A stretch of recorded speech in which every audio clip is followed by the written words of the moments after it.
اجيو معايا نحضروا خبيز ديال الدار بدون دقيق ابيض، فقط بدقيق القمح الكامل ودقيق الفينو، كيجيو رائعين مفشفشين ولذاذين بزاف.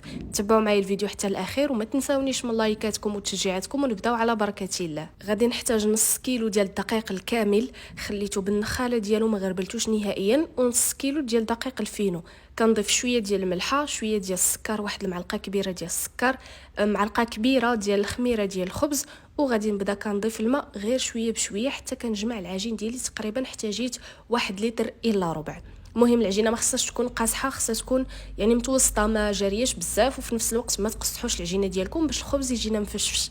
صافي غادي نستمر كنعجن العجينه ديالي، اما كتعجنوها بالعجانه او كدلكوها غير بيديكم، راه غادي تحصلوا على نفس النتيجه.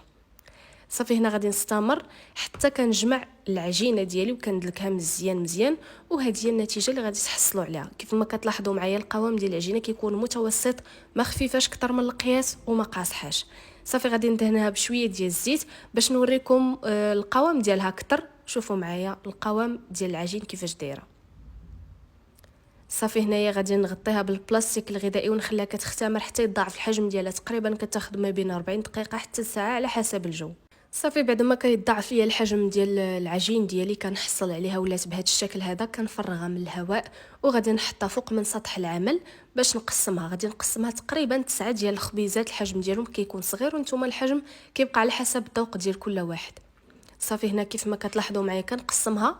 تحاولوا انكم ديروا واحد الخبيزات اللي كيكونوا قد ديروا عندكم ميزانكم، ولا كان متوفر عندكم الميزان فعبروهم في الميزان. من بعد مباشره غادي ندوز باش نشكلهم على شكل كويرات وكنحتفظ بهم جانبا. غادي نجيب الزرارع والسميده اللي غادي ندير فيها الخبيزات ديالي. كان عندي هنايا واحد الزلافه فيها الماء، كندوز منها دوك الكريسات وكندوزهم في السميده الرقيقه الخاصه بالحرشه والبسبوسه.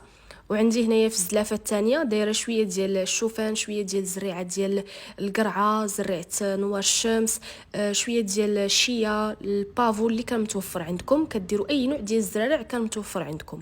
صافي كنستمر بهذه الطريقه حتى كنسالي الكميه اللي عندي كامله.